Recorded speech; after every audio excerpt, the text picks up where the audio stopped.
Sa patuloy na digmaan sa Ukraine, naging mas kapansin-pansin ang papel na ginagampanan ng mga bansa sa labas ng Europa tulad ng Iran sa pagbibigay ng suporta sa Russia. Ayon sa mga ulat mula sa mga intelligence sources sa Europa, nagsimula ng sanayin ng Iran ang 12-dosenang mga tauhan ng militar ng Russia sa paggamit ng mga Iranian close-range ballistic missile systems. Inaasahan na ang pagbibigay ng Iran sa Russia ng daan-daang satellite-guided na sandata na ito ay malapit na bilang bahagi ng kontrata na nilagdaan noong December 13 sa pagitan ng Iran at Russia.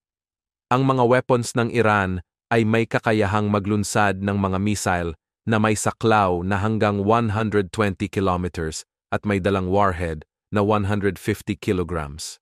Kung maisakatuparan ang paghahatid ng mga sandatang ito, magbibigay ito ng karagdagang kalakasan sa arsenal ng Russia na maaaring magamit laban sa mga target nila na malapit sa frontline.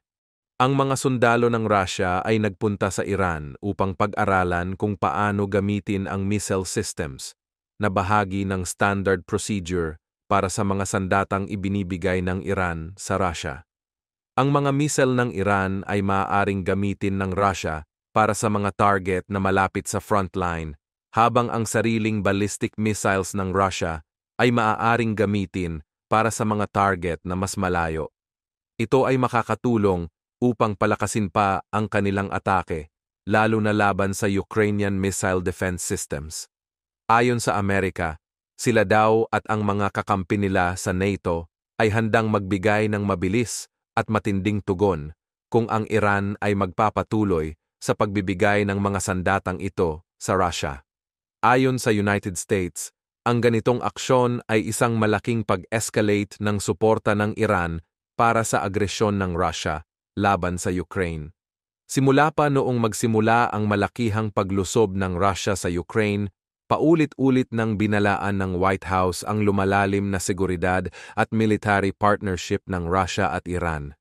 Walang opisyal na pahayag na ibinigay ang Ministry of Defense ng Russia kaugnay ng mga ulat na ito, habang sinabi naman ng permanenteng misyon ng Iran sa United Nations sa New York na mayroon silang pangmatagalang strategic partnership sa Russia na sumasaklaw sa iba't ibang larangan kabilang ang military cooperation.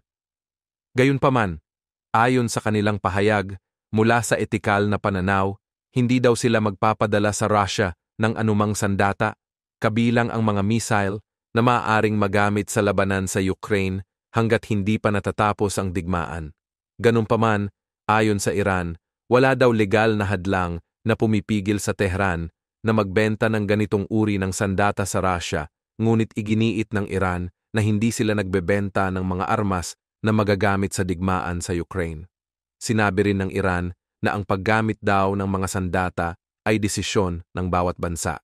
Hanggang sa kasalukuyan, ang pangunahing military support na ibinibigay ng Iran sa Russia ay limitado sa mga unmanned Shahed attack drones na may kakayahang magdala ng mas kaunting eksplosibo at mas madaling pabagsakin kumpara sa mga ballistic missile.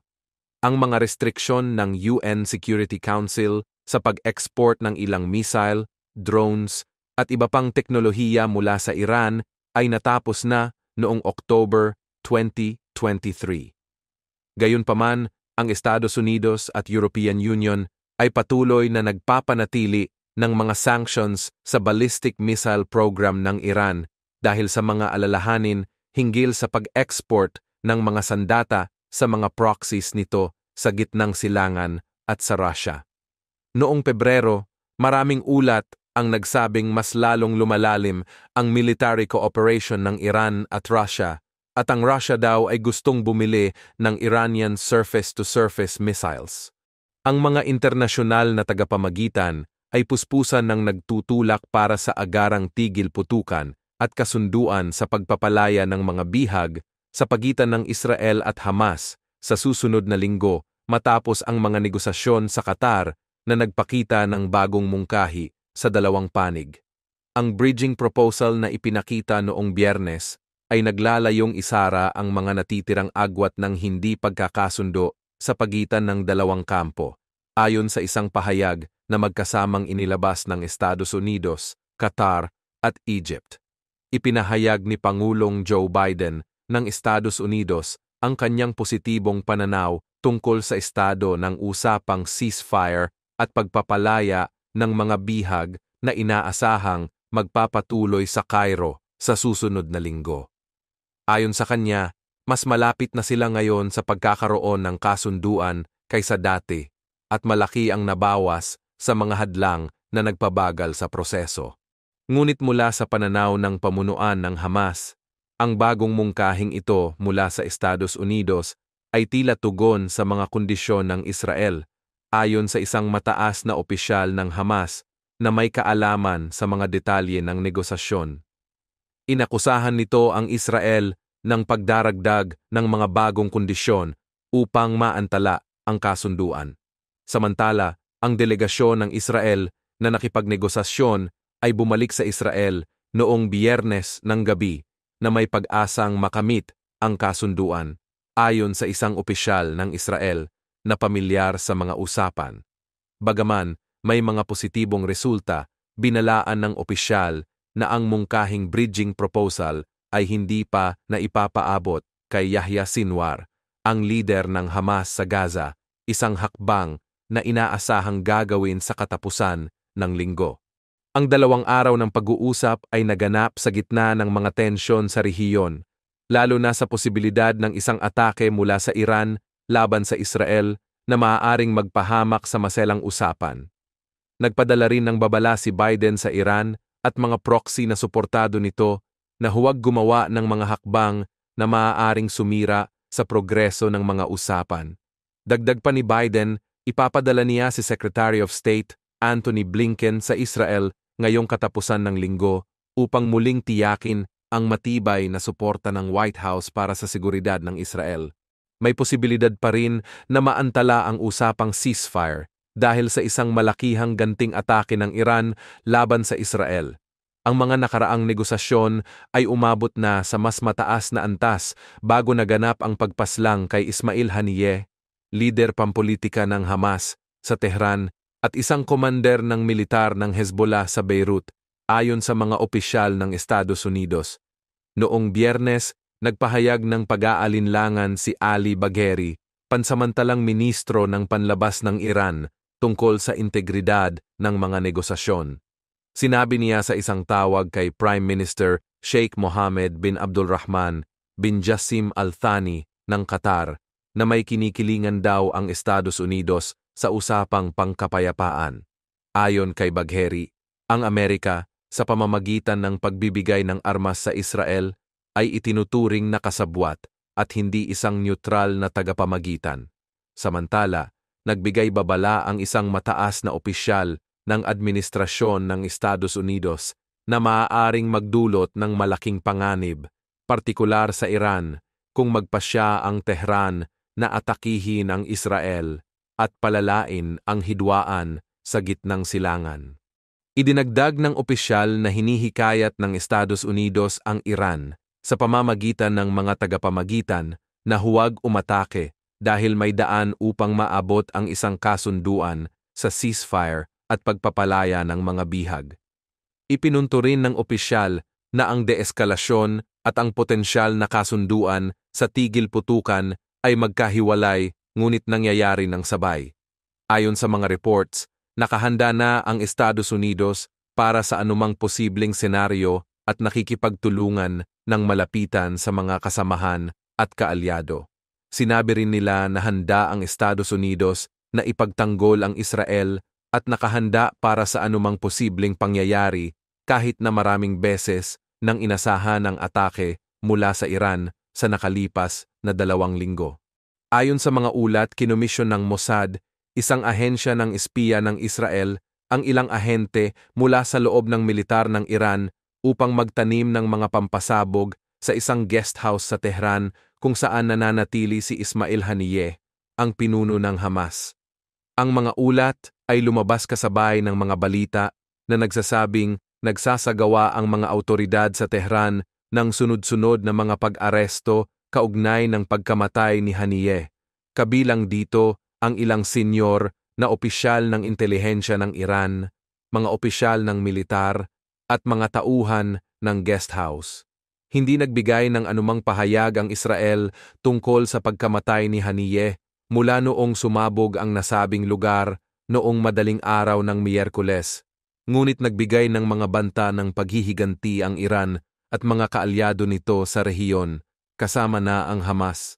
Ayon sa mga reports, ang orihinal na plano ay patayin si Haniyeh noong Mayo habang nasa Tehran siya para sa libing ng yumaong Pangulong Ebrahim Raisi. Ngunit ipinagpaliban ito dahil sa dami ng mga tao sa gusali at mataas na posibilidad ng kabiguan. Sa halip, ipinatupad ng mga ahente ang plano sa pamamagitan ng pagtatanim ng mga pampasabog sa 3 iba't ibang kwarto sa compound at kalaunan ay umalis na sa Iran. Ayon sa mga ulat, ang mga bomba ay pinasabog mula sa ibang bansa. Sinasabi ng mga reports na kumpirmado na ng Iran na ang Mossad ay umarkila ng mga ahente mula sa Ansar al-Mahdi Security Unit, isang unit na may tungkuling protektahan ang mga senyor na opisyal ng bansa. Samantala, iginiit naman ng mga opisyal ng Iran at Hamas na si Haniyeh ay napatay sa pamamagitan ng isang missile na inilunsad mula sa labas ng bansa. Gayunpaman, ayon sa tagapagsalita ng Israel Defense Forces, walang isinagawang airstrike ang Israel sa alinmang bahagi ng gitnang silangan noong gabing iyon maliban sa pagpatay kay Fuad Shukr, isang mataas na opisyal ng Hezbollah sa Beirut. Ayon sa mga reports, ang pagsabog na pumatay kay Haniyeh at kanyang bodyguard ay dulot ng isang sopistikadong bomba na kontrolado mula sa malayo at naipuslit sa guest house noong 2 buwan na ang nakalilipas.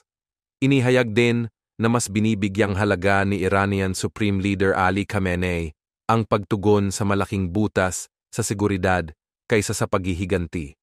Bagamat iniulat na nag-utos siya ng direktang pag-atake sa Israel ilang oras matapos ang pagsabog. Sa kabuuan, ang pagpatay kay Haniyeh ay itinuring na isang malaking kabiguan sa seguridad ng Iran at isang posibleng pagsubok sa kakayahan ng bagong Pangulo ng Iran na si Masoud Pezeshkian, lalo na't naganap ito sa araw ng kanyang panunumpa sa tungkulin.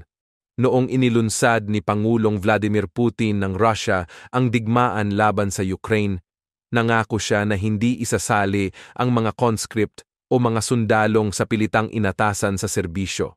Subalit, habang nahihirapan ang Moscow na pigilan ang mga pag-usad ng puwersa ng Ukraine sa loob ng kanilang teritoryo, nag-aalala na ang mga pamilya ng mga bagong sundalong ipinadala sa lugar. Sa mga mensaheng lumabas sa mga Russian Telegram channel at iba pang social media kamakailan, lumalabas na hindi handa ang Moscow sa ganitong uri ng pag-atake. Ang mga sundalo na ipinadala upang depensahan ang border ng Russia at Ukraine ay mga conscripts lamang na kulang sa pagsasanay. Sa Russia, kontrobersyal ang issue ng pag-deploy ng mga conscript.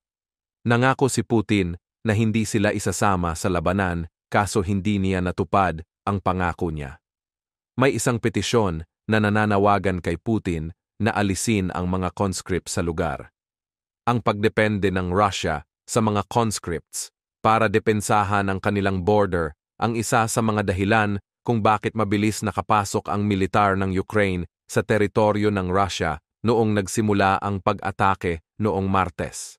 Sa Russia, lahat ng mga walang sakit na lalaki ay kailangang sumailalim sa conscription o sa pilitang pagsilbi sa militar, at kapag natawag, kinakailangang maglingkod ng 1 taon.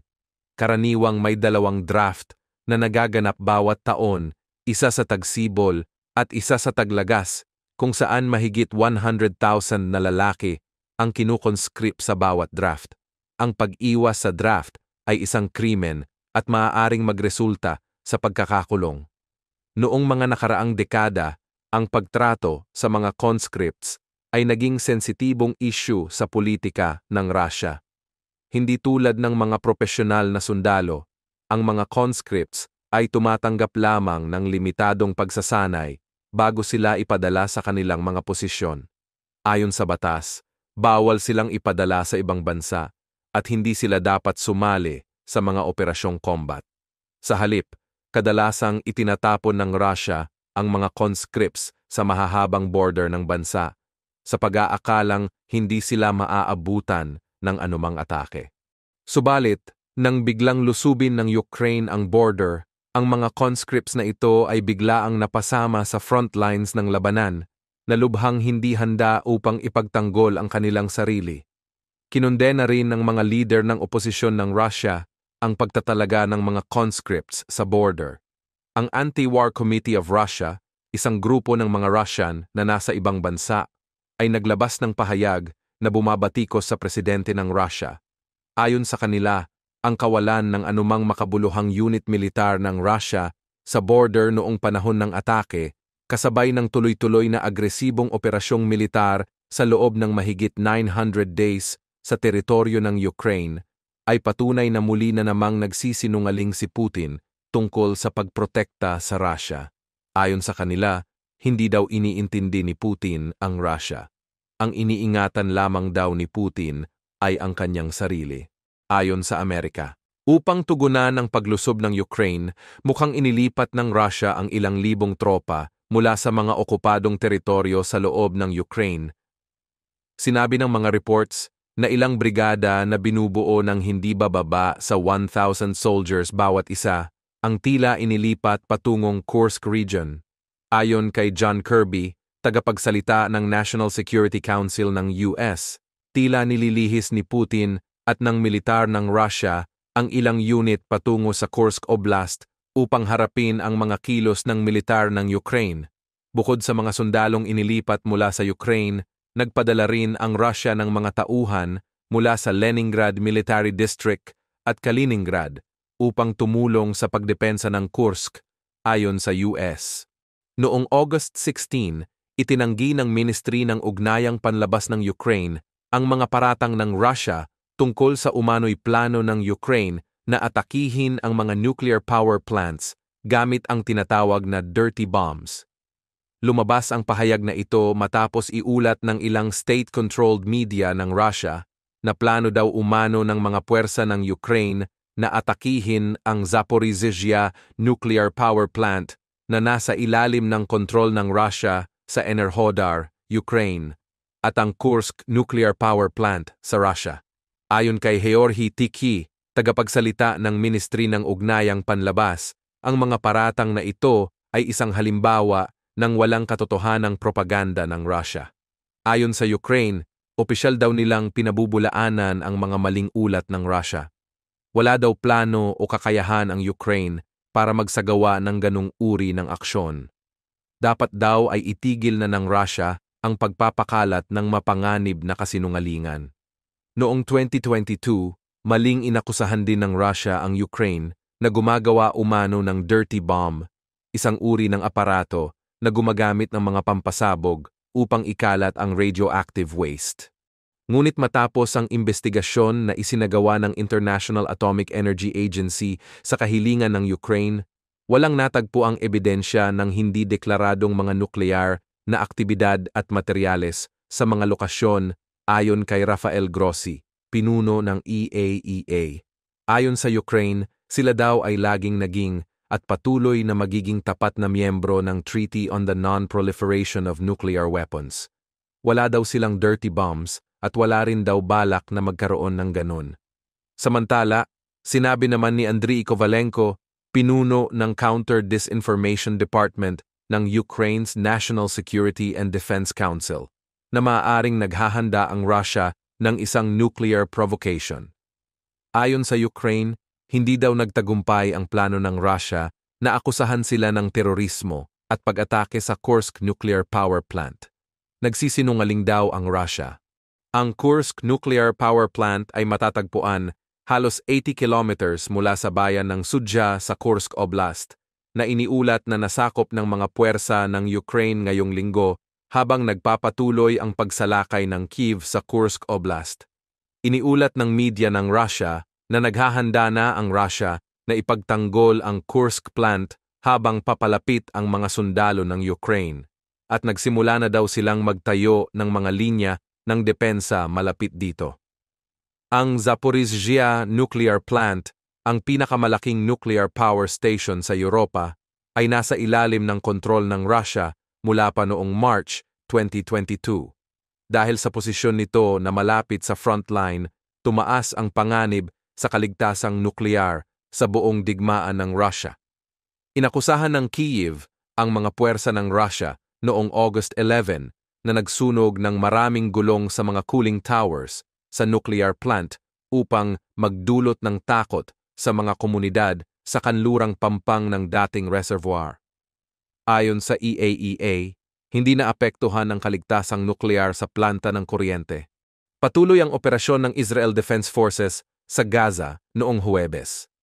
Ayon sa militar ng Israel, nagsagawa sila ng mga airstrike at napatay ang ilang mga Hamas fighters.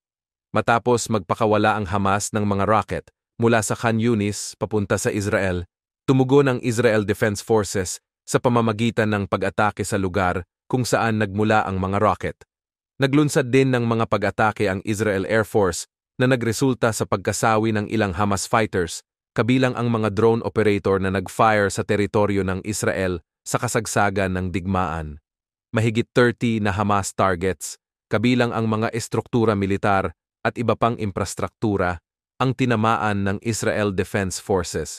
Bukod pa rito, natagpuan ng mga sundalong Israel Defense Forces ang mga entrance ng tunnel at ginamit ang drone upang patayin ang ilang fighters ng Hamas na malapit sa kanilang mga sundalo sa gitnang bahagi ng Gaza.